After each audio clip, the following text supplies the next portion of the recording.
Kita akan masuk ke judul kita pada siang ini teman-teman sekalian, antara kemaksiatan dan masalah. Saya akan bacakan apa yang disebutkan oleh penulis. Kata beliau, ada kalanya seorang pemuda terjerumus dalam salah satu kemaksiatan. Misalnya kita terjerumus dalam kemaksiatan ini. Lalu dia berusaha sekuat tenaga untuk membebaskan diri darinya dan mencari faktor penyebabnya. Setelah mencoba, dia merasa bahwa itu tidak dapat dielakkan dan bahwa dirinya terjerambak dalam satu problem yang membutuhkan sebuah solusi. Ya. Lalu dia bertanya dan mengadu kepada orang yang dia temui untuk bertanya kepadanya tentang solusi dari problem tersebut dan obat bagi penyakit tersebut. Nah, jadi ada kadang-kadang orang terjerumus dalam dosa. Dia mau berhenti merokok tapi dia masih merokok juga. Gimana caranya dia mau keluar?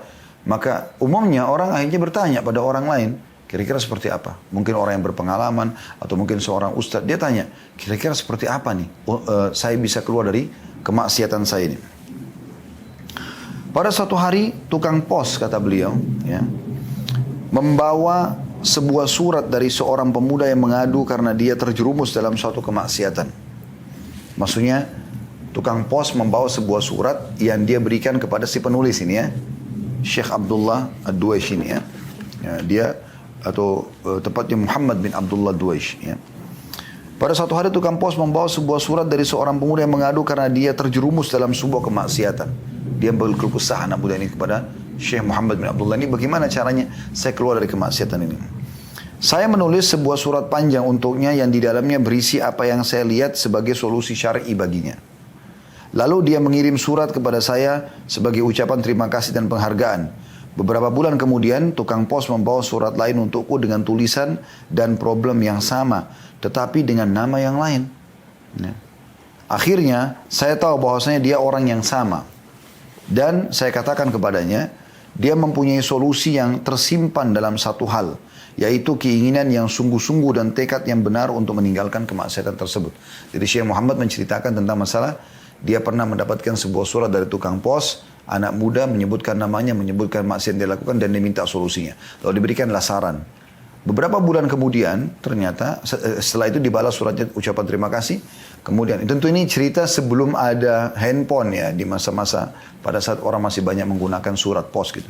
Kemudian berkatalah Syekh Muhammad ini bahwasanya beberapa bulan yang kemudian datang lagi surat dan kurang lebih masalah yang sama gitu, tapi menggunakan nama yang lain. Maka beliau pun mengetahui bahwasanya orang yang menulis suratnya orang yang sama, masih orang yang sama, tapi terjerumus dalam dosa yang sama lagi.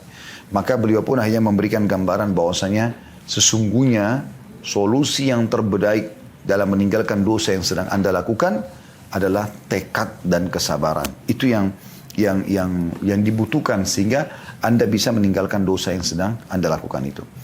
Kemudian beliau mengatakan, ada sabda Nabi SAW yang berbunyi, "Ma min abdin mu'minin illa walahu dzambun ya'taduhu al-fainata ba'da al-faina." Saya ulangi, "Ma min 'abdin mu'minin illa walahu dzambun ya'taduhu al-faina ba'da al-faina, aw dzambun huwa muqimun 'alaihi la yufariqu hatta yufarika ad-dunya. Innal mu'mina khuliqa muftinan, tawwaban, nasiyan idza dzukira dzakar." Artinya tidak seorang pun hamba yang beriman melainkan dia mempunyai dosa yang dilakukannya dari waktu ke waktu. Jadi ada dosa yang kadang-kadang kita tidak bisa luput darinya, terulang lagi, ya. Atau dosa yang senantiasa berada padanya yang tidak berpisah darinya sehingga dia berpisah dengan dunia. Ya, jadi dari dosa ke dosa yang lain. Jadi sering kali terjadi begitu. Ya. Sesungguhnya orang yang beriman itu diciptakan, kata Nabi SAW, sebagai orang yang diuji lagi banyak bertaubat. Artinya ujiannya banyak. Ada orang diuji karena ini, ada orang diuji karena itu. Ya. Matanya melihat yang haram, telinganya mendengar yang haram, mungkin tangannya menjamah yang haram, kakinya melangkah yang haram. Ada saja yang dia lakukan atau lisannya mengucapkan yang haram. Ya. Dan orang mukmin, kata beliau, kata Nabi SAW, diciptakan sebagai orang yang diuji, lagi banyak bertaubat, pelupa, namun jika diingatkan dia ingat. Ya. Artinya bukan berarti ini sifat buruk ya, tetapi Nabi SAW seakan-akan yang menyampaikan pesan kepada kita, tidak ada orang yang suci, orang bisa berbuat salah. Ya, kan? Yang penting kembali kepada hadis Nabi yang lain, ya, semua anak Adam berbuat salah, tapi sebaik-baik mereka adalah yang bertaubat. Ya, dan berusaha tidak kembali kepada dosa tersebut. Dan makna hadis ini bukan berarti Anda berpegang mengatakan, oh kalau begitu hadis Nabi kan jelas masih ada dosa pasti terikat bagi orang beriman. Bukan itu yang dimaksudnya. Artinya orang mukmin itu walaupun dia coba menjaga, ada saja dosa yang mungkin dia tidak sengaja lakukan. Misalnya tidak sengaja dia lihat sesuatu yang haram. Kayak kita di Indonesia misalnya. Bagaimana caranya teman-teman kita luputkan pandangan mata kita dari sesuatu yang haram? Kita bukan berarti selalu melihat ya, tapi mungkin kita sedang jalan ke pasar. Ya. Bukan hanya laki-laki. Perempuan pun misalnya. Pada saat dia sedang jalan dan dia temukan ada ibu-ibu yang tidak pakai jilbab. Bukankah itu kemungkaran? Dia pun tidak boleh melihat itu. Dia tidak boleh membiarkan itu. Tapi kadang-kadang karena sudah ini keadaan negara kita misalnya atau keadaan masyarakat, maka kita menganggap biasa. Ya. Nah ini yang dimaksudkan. Jadi bukan dia sengaja memang memprogramkan seperti orang tiap malam ke diskotik, tiap malam ke karaoke, tiap hari mabuk. Bukan itu yang dimaksud di sini ya. Tapi maksudnya ada keadaan-keadaan tertentu di mana orang beriman sudah coba menjaga, tapi dia masih terjerumus dalam dosa. Maksudnya dia sengaja atau tidak sengaja. Tapi dia berusaha keluar dari dosa tersebut. Ya, dia berusaha keluar dari dosa tersebut. Dan dia bertaubat dari dosa tersebut. Dan mana taubat artinya kembali kepada Allah dan tidak mengulanginya ya. Kemudian juga dia akan mendapatkan pahala di saat itu dengan taubatnya. Ya. Kemudian juga dia lupa, kadang-kadang dia lupa. Kemudian kalau diingatkan dia mengingat. Ini sifat orang beriman. Kata beliau, yang pertama, kendati pun semua kemaksiatan. Jadi ada solusi dari beliau tentang masalah tekad untuk meninggalkan dosa itu. Beliau mengatakan yang pertama, kendati pun semua kemaksiatan mempunyai beberapa sebab dan pendorong, mempunyai pencegah dan solusi, namun solusi hakiki adalah tekad dan kesabaran. Jadi saya ulangi, kendati pun semua maksiat mempunyai beberapa sebab dan pendorong. Misalnya orang tertarik dengan lawan jenis, misalnya orang mendengar yang haram, misalnya orang menjamah, misalnya dan segala macam ya. Mempunyai pencegah dan solusi, tapi dia juga bisa mencegahnya. Namun solusi, ya, dia mencegah misalnya dengan dia meninggalkan. Ini tempat kalau dia lewatin dia teringat masa lalunya, maka dia cari jalan yang lain misalnya. Ya, kan ada saja, dia tinggalkan teman-teman yang buruk komunitasnya, kan itu. Itu bisa saja terjadi sebagai solusi dalam hidupnya. Tapi beliau mengatakan solusi yang terbaik yang pertama bagi orang yang mau meninggalkan dosa ya, adalah mereka punya tekad dan kesabaran. Bertekad betul, enggak saya harus hijrah, saya harus menjadi orang lebih baik, saya harus berubah gitu kan. Saya harus ibadah. Dia tekankan pada dirinya itu dan kesabaran. Ya, saya pernah jelaskan teman-teman sabar di 3 hal. Sabar dalam mengerjakan ketaatan, karena untuk sholat malam, untuk baca Quran, untuk berzikir, untuk hadir dalam majelis ilmu seperti ini misalnya, untuk segala macam ini butuh kesabaran. Ya. Kemudian juga meninggalkan dosa butuh kesabaran, godaan besar, kita manusia, kita lemah, kita butuh sabar pada saat datang godaannya. Ya. Dan beda pahalanya antara orang yang sedang diuji oleh Allah Subhanahu Wa Taala karena ada godaannya dan dia tinggalkan, dia sabar, dengan orang yang meninggalkan dosa karena tidak ada peluangnya. Ya. Dan yang ketiga sabar terhadap ujian harian. Kata beliau, seandainya seseorang kehilangan kunci mobilnya di padang pasir yang tandus, maka pilihan satu-satunya baginya adalah mencarinya. Ya, di padang pasir yang tandus tidak ada lagi orang situ, kuncinya hilang. Lalu apa solusinya? Dia jalan kaki juga mungkin sulit mendapatkan jalan, maka tidak ada jalan lain kecuali dia harus mencari kunci tersebut. Dan ini pekerjaan yang berat dan sukar, karena bisa saja tertanam ke dalam tanah pada saat itu. Ketika dia bertanya kepada orang yang dapat menunjukkannya untuk memecahkan problemnya, maka dia tidak akan mengatakan kepadanya lebih dari ucapan, carilah dia di tempat kamu menghilangkan kunci tersebut. Mungkin dia akan menjawab, aku telah melakukannya tetapi tidak berhasil. Maka dikatakan kepadanya, kamu tidak punya pilihan lain selain itu. Jadi ini jawaban pertama bagi orang yang terus berbuat dosa dalam hidupnya, tapi dia berusaha keluar. Kita tidak bicara tentang orang yang terus-menerus berbuat dosa karena dia menganggap remeh dosa itu. Ini berbahaya. Menganggap remehnya ini bisa masuk dalam istidraj atau tahapan penyiksaan kalau dia ya terus membiarkan dirinya sementara dia tahu dia harus kembali tapi dia tidak mau kembali. Ya, kita sedang bicara orang yang berbuat dosa tapi dia merasa menyesal dan dia coba keluar ya dari permasalahan tersebut dan kadang-kadang dia masih terjerumus dalam dosa yang sama.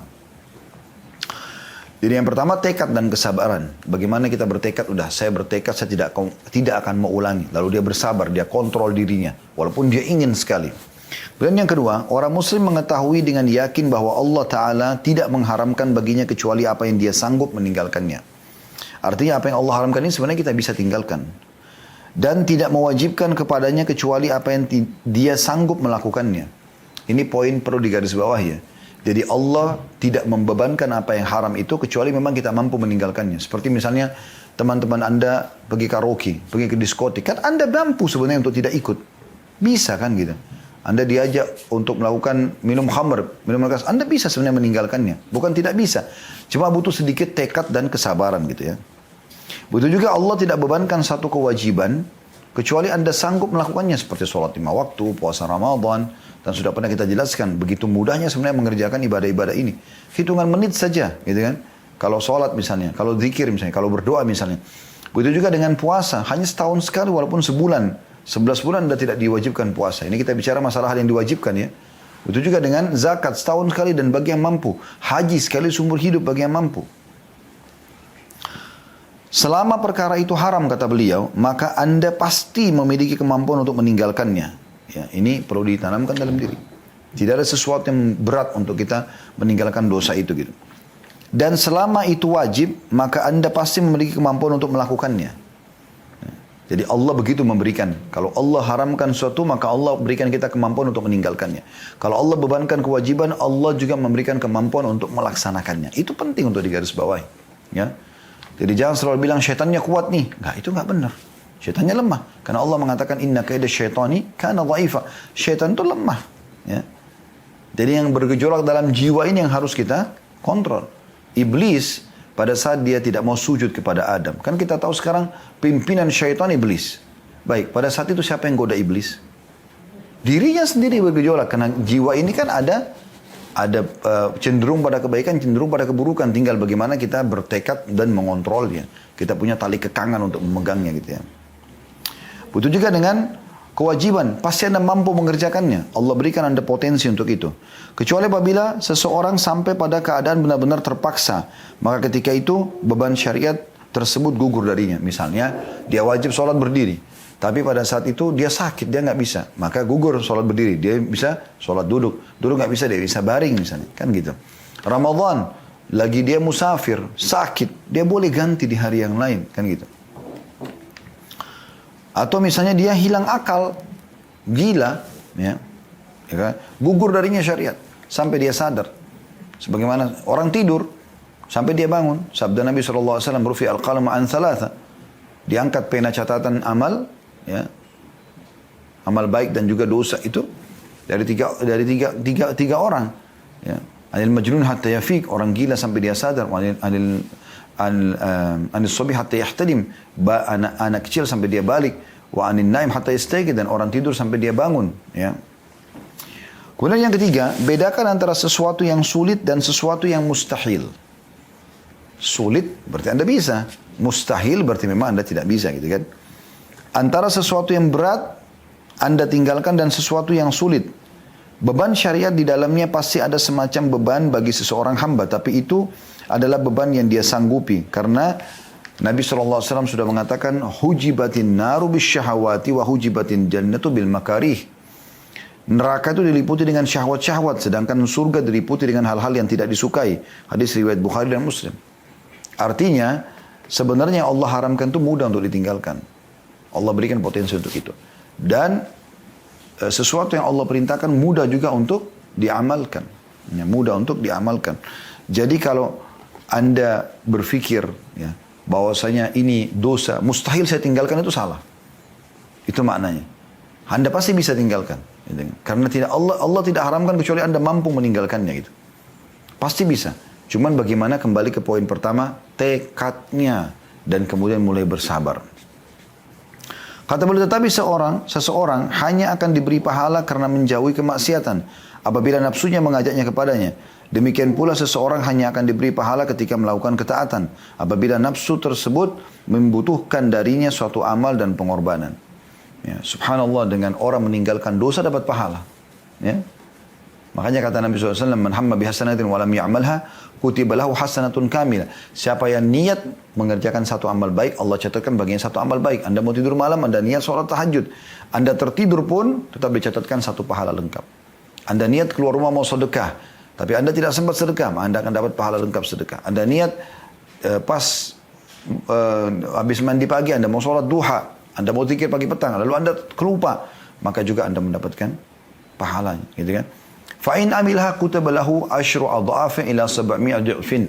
Kalau dia kerjakan amal soleh itu, dia bangun sholat malam, dia sedekah, dia sholat duha, dia lakukan banyak kegiatan amal soleh yang sudah dia niatkan, maka dicatatkan baginya 10 kali lipat pahala, bahkan sampai 700 kali lipat. Wa man hamma bi sayyi'atin wa lam ya'malha kutiba lahu hasanatun kamilah. Dan barang siapa ya, kata Nabi SAW, niat mengerjakan satu dosa lalu dia batalkan. Dah, saya nggak mau karena saya takut Allah larang itu. Dicatatkan baginya satu pahala. Fa in amilha kutiba lahu sayyi'atun wahidah. Kalau dia kerjakan dosa itu akan dicatatkan baginya satu dosa saja. Bayangkan rahmat Allah luas ya. Niat mengerjakan amal soleh, baru niat dapat pahala. Dikerjakan 10 sampai 700 kali lipat. Berbuat dosa dibatalkan dapat pahala. Dikerjakan cuma dicatat satu dosa saja. Yang keempat, perasaan pemuda bahwa dia jatuh dalam kemaksiatan berbeda dengan perasaannya bahwa dia jatuh dalam sebuah atau suatu problem. Yang pertama, merasakan keterbatasannya, kelemahan imannya dan kebutuhannya untuk mengobati penyakit yang sebenarnya. Itu kalau dia buat maksiat ya. Adapun yang kedua, dia sibuk mencari sebab yang sebenarnya dan solusi yang syar'i untuk mencari solusi apa yang dia namakan sebagai problem. Karenanya Anda dapati dia berkata kepada Anda, saya telah mencoba solusi ini tapi saya belum mampu, dan saya juga telah mencoba jalan yang ini tapi saya belum berhasil. Ya. Jadi di sini saya ulangi kembali poin keempat ini supaya lebih jelas. Perasaan pemuda yang tadi yang bertanya pada dia nasihatin sekarang, dan ini mungkin bisa jawab buat kita juga, bagaimana keluar dari kemelut dosa gitu kan. Perasaan pemuda bahwa dia jatuh dalam kemaksiatan berbeda dengan perasaannya bahwa dia jatuh dalam suatu problem. Dia tahu nggak itu dosa? Kalau dia tahu itu dosa, ini akan lebih mudah dia meninggalkan. Kalau dia tahu itu hanya sebuah problem, misalnya ada orang mencuri di kantor, korupsi, nepotisme dan yang sejenisnya, lalu dia berpikir itu hanya pelanggaran kantor saja, bukan pelanggaran agama. Maka dia hanya butuh solusi. Misalnya, dia negosiasi sama temannya, dia negosiasi sama HRD, dia negosiasi sama atasannya, misalnya dia ajukan surat permohonan maaf, selesai. Dan dia tidak terbebani dengan urusan akhirat. Maka ini beda. Kalau orang merasa itu adalah dosa, ini akan luar biasa efeknya. Karena dia akan meninggalkan kesalahan tersebut, teman-teman, baik diingatkan oleh atasannya, oleh orang tuanya, oleh suaminya, oleh istrinya, oleh anaknya, atau tidak diingatkan, tetap dia akan meninggalkannya. Ya. Kata beliau yang pertama, kalau dia merasakan itu dosa, yang pertama merasakan keterbatasannya, kelemahan imannya dan kebutuhannya untuk mengobati penyakit yang sebenarnya. Sehingga dia sibuk dengan, ini penyakit sebenarnya, sibuk untuk menambah keimanannya. Supaya dia terdongkrak untuk meninggalkan dosa tersebut. Adapun yang kedua, kalau dia hanya anggap ini adalah sebuah problem, dia sibuk mencari sebab yang sebenarnya, dan kalau dia beriman dia akan cari solusi syar'i untuk mencari solusi bagi apa yang dinamakan sebagai problem. Karenanya Anda dapati dia berkata kepada Anda, saya telah mencoba solusi ini tapi saya belum mampu, dan saya juga telah mencoba jalan yang ini tapi saya belum berhasil. Jadi kalau ada orang menganggap onaninya, ya, berzinanya, ribanya adalah sebuah problem biasa saja, ya, maka dia hanya minta solusi. Misalnya dia pindah ke perbankan syariah, misalnya dia menikah gitu-gitu kan. Itu beda. Tapi kalau dia anggap itu adalah sebuah dosa, dia akan meninggalkan, teman-teman sekalian, ada solusi atau tidak ada solusi. Karena dia tahu ini adalah kesalahan, dan ini yang dibutuhkan sekarang. Untuk meninggalkan dosa itu bukan kita anggap sebuah problem, tapi kita anggap itu adalah kemaksiatan kepada Allah SWT. Kata beliau benar, tidak ada raguan lagi bahwa ada perkara-perkara tertentu yang dapat dijadikan seorang hamba sebagai nasihat atau pelajaran untuk membebaskan diri dari kemaksiatan tersebut. Kendati demikian, perkara tersebut tetap tergadai dengan adanya tekad yang jujur. Dan tanpa keberadaannya, tidak mungkin langkah-langkah tersebut dapat membuat sesuatu yang dapat dibanggakan. Artinya, kembali lagi kepada poin pertama di sini, beliau menekankan tentang masalah bagaimana seseorang itu punya tekad yang benar. Jadi gini, teman-teman sekalian, menjadi orang beriman itu indah, indah sekali, ya. Karena kita penuh dengan kejujuran, ya, syukur, berterima kasih, ya, kita menjaga hubungan kita sama Allah, menjaga hubungan kita sama makhluk, ya, dan kita tahu kalau kita menjadi orang beriman dan kembali ke jalan Allah, kita akan menjadi orang baik karena jujur, amanah, tanggung jawab, bakti sama orang tua, jenguk orang sakit, bantu orang susah. Semua itu kita sibuk kerjakan, gitu kan, kebaikan-kebaikan, dan kita mengejar keutamaannya. Sementara, ya, kalau kita di sisi lain juga kita meninggalkan kemaksiatan, kita meninggalkan bohong, kita meninggalkan ganggu orang, mencuri, riba dan segala macam. Dan kita jadi orang yang baik.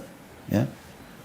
Kalau orang yang tidak mau meninggalkan ini semua, teman-teman sekalian ya, nanti dia tetap terus dalam kesalahannya, maka dia akan buruk, pasti buruk. Dan di mata manusia buruk, di mata Allah buruk. Misalnya terus dalam bohongnya, terus dalam ribanya, terus dalam mabuknya dan segala. Ini semua hal-hal yang perlu digarisbawahi sehingga kita bisa kembali ke jalan Allah SWT. Dan saya harap dalil tadi yang kita sebutkan teman-teman jangan dianggap sekali lagi, jangan ditunggangi. Dikatakan bahwasanya itu kan ternyata Nabi SAW mengatakan orang beriman tetap akan terjerumus dalam sebuah dosa yang dia tidak berpisah dengannya kecuali pada kematian. Ini dan dia kemudian membiarkan dia tetap dalam ribanya, membiarkan dirinya dalam kebohongannya dan seterusnya karena menganggap ini yang difahami dari hadis. Padahal keliru. Sudah kami jelaskan. Maksudnya adalah orang beriman itu bisa saja dia terjerumus lagi dalam dosa yang dia sengaja atau tidak sengaja, tapi belum tentu dosa yang sama. Gitu kan? Cuman dia selalu berkecamuk dalam jiwanya untuk kembali ke jalan Allah SWT dan beliau coba memberikan solusi itu. Teman-teman sekalian, ada beberapa contoh dari orang-orang beriman yang menikmati keimanannya dan sebagaimana saya katakan tadi sebenarnya nikmat sekali orang menjadi orang beriman itu dan bagaimana Anda terus saja telusuri dan Anda menjalin terus hubungan baik dengan Tuhan Anda. Saya sebelum menyampaikan kisah-kisah ini, sebenarnya kisah ini sudah pernah kami sampaikan di beberapa judul di YouTube ya. Tapi saya sarankan tetap kembali dan sering dengarkan ceramah kami di playlist Kenalilah Tuhanmu Kau Akan Bahagia, Saudaraku Inilah Pondasi Agamamu, Saudaraku Inilah Rahasia Rezekimu. Ya. Ini semua judul-judul yang insya Allah mudah-mudahan bisa ya kita jadikan sebagai pemicu untuk lebih dekat kepada Allah Subhanahu Wa Taala dan juga ada indahnya menjalin hubungan dengan Sang Pencipta ya.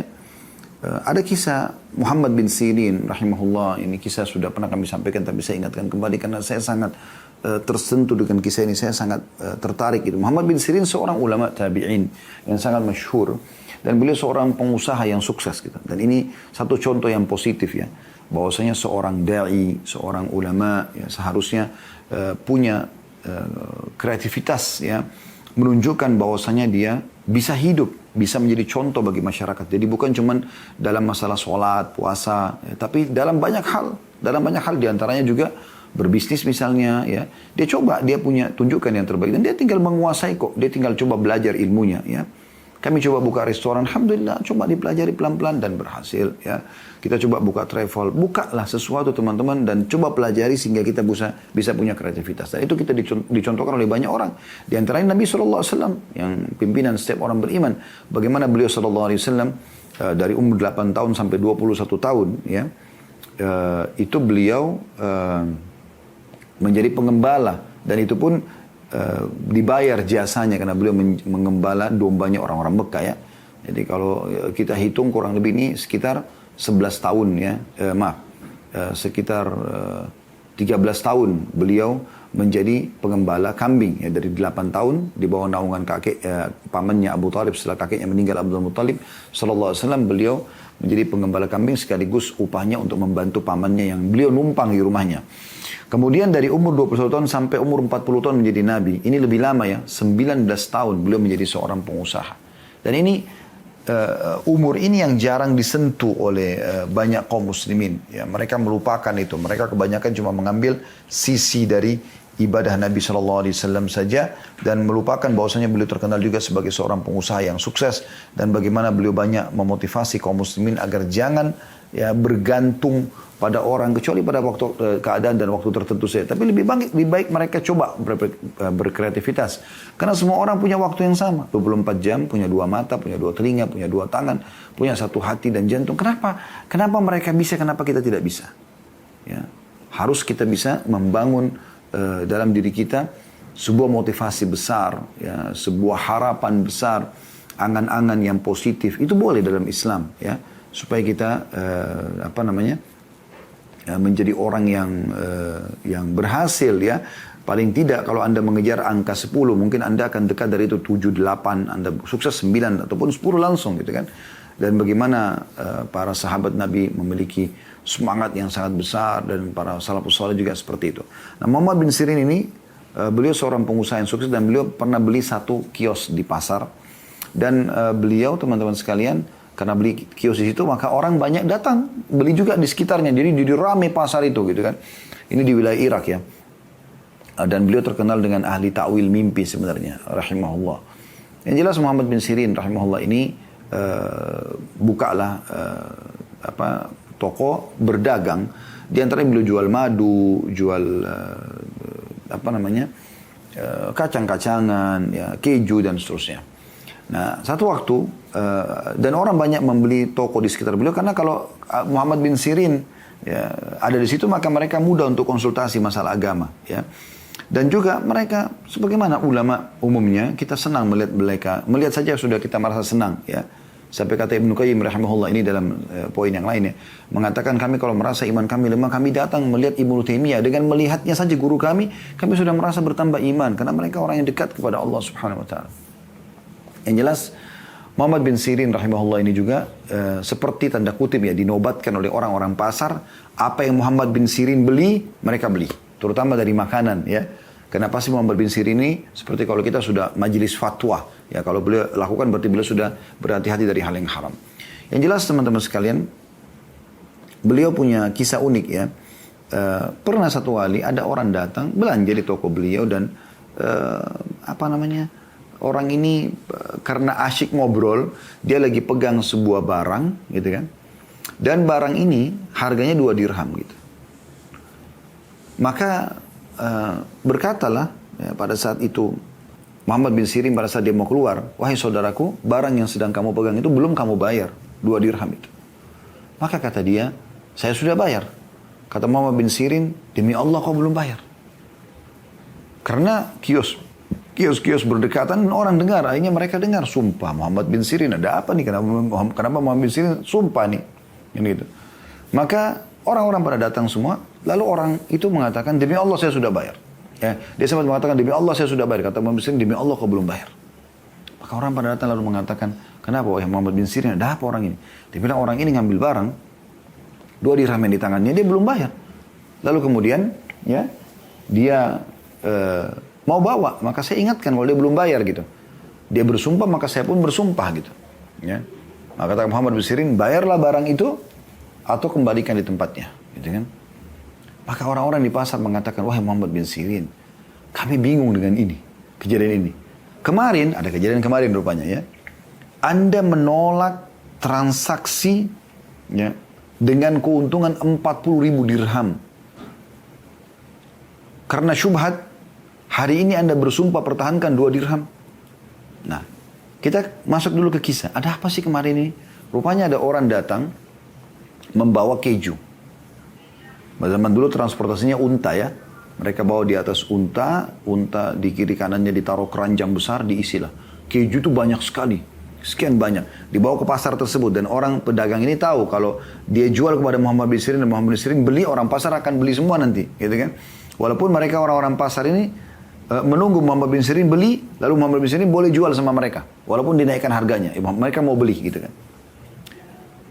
Maka pada saat datang ditawarkan Muhammad bin Sirin, sekian banyak unta yang memikul di kiri kanan tubuhnya, keranjang besar isinya keju. Ya. Dan ini untuk satu pasar gitu kan. Kalau kita sekarang mungkin sekian belas pick up mungkin, ya, atau mobil kontainer mungkin yang bawa.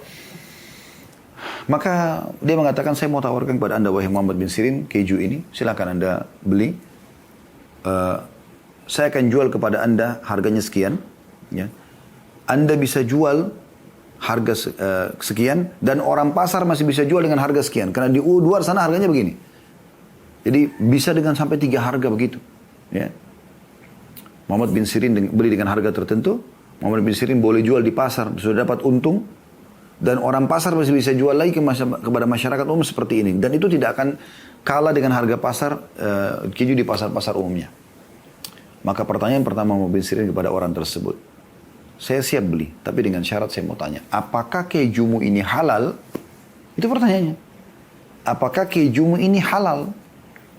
Maka kata orang tersebut, Muhammad bin Sirin, keju, susu, dicampur air, campur garam.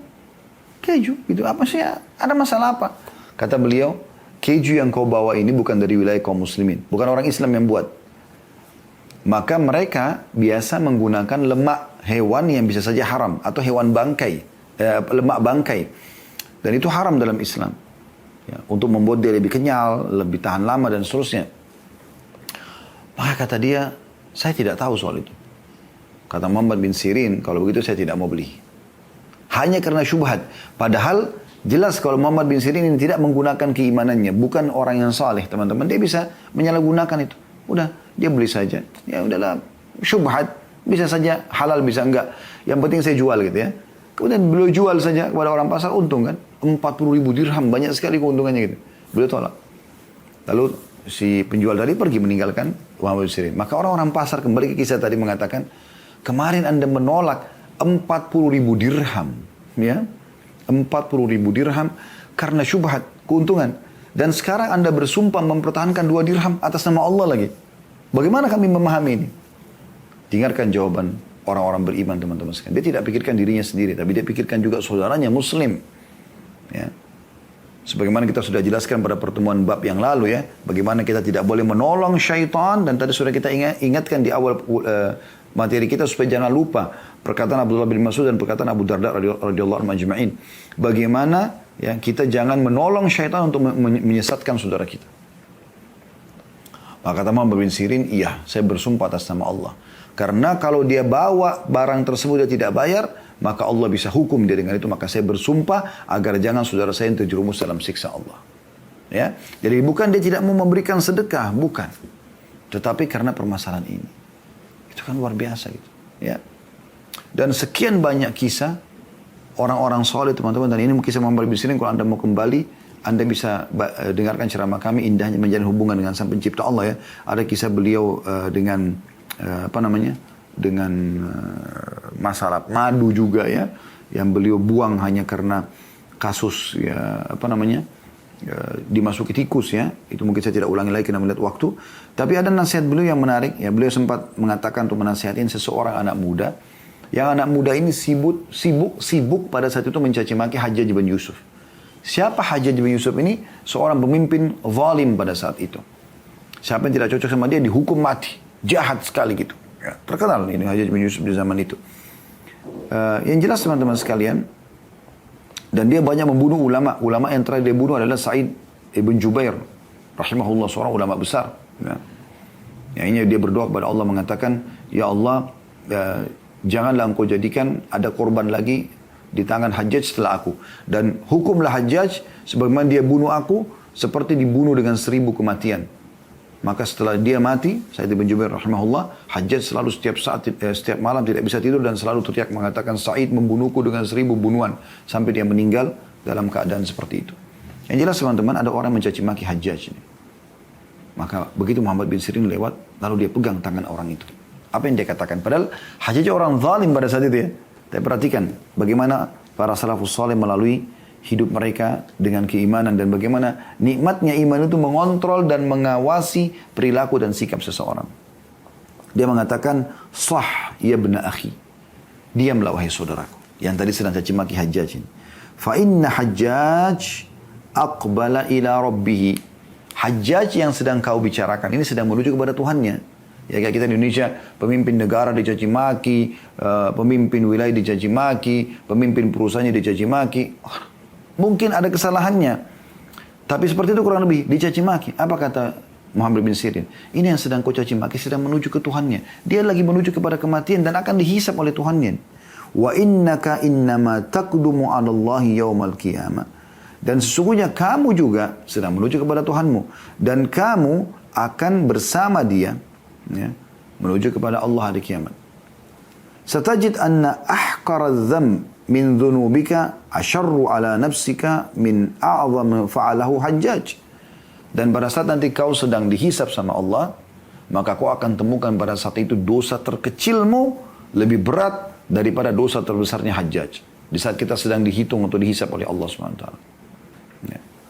Falikulli imri'in sya'an yugni. Setiap orang harusnya dia peduli dengan perkara yang penting bagi dia gitu. Wa'lam anna Allah azza wa jalla sayakhtassu minal hajjaji mimman zalamahum. Tapi ketahui dan sadarilah bahwasanya Allah pasti akan memberikan pertolongan kepada orang-orang yang telah dizalimi oleh Hajjaj. Akan ambil haknya di dunia ataupun di akhirat. Wa yakhtassu lil hajjaji mimman yadhlimuna. Tapi jangan lupa, Allah juga akan menolong Hajjaj memberikan haknya dari orang-orang yang menzaliminya. Sekarang Hajjaj menzalimi orang, lalu kau caci maki sekarang. Baik, cacianmu ini kau berdosa kepada Allah melalui Hajjaj. Hajjaj ini punya hak. Kenapa kau caci maki dia? Kenapa kau tidak doakan saja kebaikan? Gitu kan? Fala tashghilanna nafsaka ba'dal yawm bisabbi ahad. Oleh karena itu mulai hari ini jangan pernah kau caci maki orang lain. Ya, ini nasihat yang luar biasa gitu ya. Bagaimana nasihat ini perlu kita jadikan sebagai pegangan. Ya. Saya tutup teman-teman sekalian dengan nasihat Urwa bin Zubair rahimahullah. Ya. Beliau mengatakan kepada anak-anaknya, ya baniya ta'allamul ilma wa'tuhu haqqah. Wahai anak-anakku, belajarlah ilmu agama itu dan berikan waktu untuk itu. Innakum in takunu sighara qaumin fa'asallahu an yaj'alakum bil ilmi kubara'il qaum. Kalau seandainya hari ini kalian tidak dikenal, maka dengan ilmu Allah akan jadikan kalian orang terkenal. Karena ilmu agama dibutuhkan. Ya. Wa saw'ata hal fid dunya akbahu min syaikhin jahil. Beliau mengatakan, sungguh menyedihkan. Apakah ada sesuatu atau seseorang yang lebih buruk dari seorang yang sudah sangat tua, lalu bodoh dalam agama? 50 tahun, 60 tahun, tidak faham agama. Kemana dia dari umurnya ini semua? Tidak belajar agama. Lalu beliau mengatakan, iyyakum antara sadaqatun annaha sadaqat. Bal i'tabaruha hadiyah tuhdanillahi azza wa jal.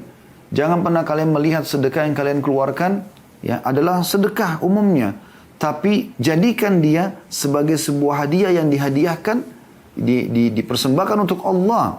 Ya. Wala yahdiyanna ahadukum lillahi ma yastahi an yahdiya li azizi qaumin fa inna Allah azza wa jalla azzu wa akramul kurama. Dan jangan pernah seseorang dari kalian memberikan kepada Allah apa yang dia malu untuk dia berikan kepada seorang pemimpin kaum. Kalau Anda mau berikan kepada presiden, kepada menteri, kepada atasan Anda, kepada mertua, kepada siapa saja yang Anda muliakan, jangan pernah Anda memberikan untuk Allah yang diberikan kepada orang miskin, misalnya disedekahkan jalan Allah, yang Anda malu kalau memberikan kepada pimpinan satu kaum. Karena sungguhnya Allah itu zat ya yang maha mulia dan maha dermawan. Wa ahaqqu an takhtaru li hadiyatikum, dan paling pantas kalian pilih dan sortir hadiah yang paling bagus. Lalu beliau berkata lagi, ya baniya, idza ra'aitum min rajulin fi'latal khair fa'ammilu bihi al khair. Wahai anak-anakku, kalau kalian lihat seseorang melakukan satu perbuatan baik, maka nilai baiklah orang itu. Wa in kana fi nadharin nasi rajulu su, walaupun di mata orang dia buruk. Fa inna laha akhawatun amsalihha, karena perbuatan baik itu punya saudara-saudara yang semisalnya. Dia enggak mungkin buat baik kecuali ada perbuatan baik yang lainnya. Wa idza ra'aitum min rajulin fi'lata syarr fahdharuhu wa in kana fi nadharin nasi rajulun khair. Kalau kalian lihat seseorang melakukan satu perbuatan buruk, maka hati-hati dari dia, walaupun dia baik di mata orang, ya. Fa innallaha akhawatun amsalihha, karena perbuatan buruk itu punya saudara-saudara. Wa alamu annal hasanati tadullu ala akhawatiha wa annas sayyiati tadullu ala akhawatiha. Ketahuilah perbuatan-perbuatan baik itu menunjukkan ada saudara-saudaranya, dan perbuatan buruk menunjukkan adanya saudara-saudaranya. Allahu a'lam.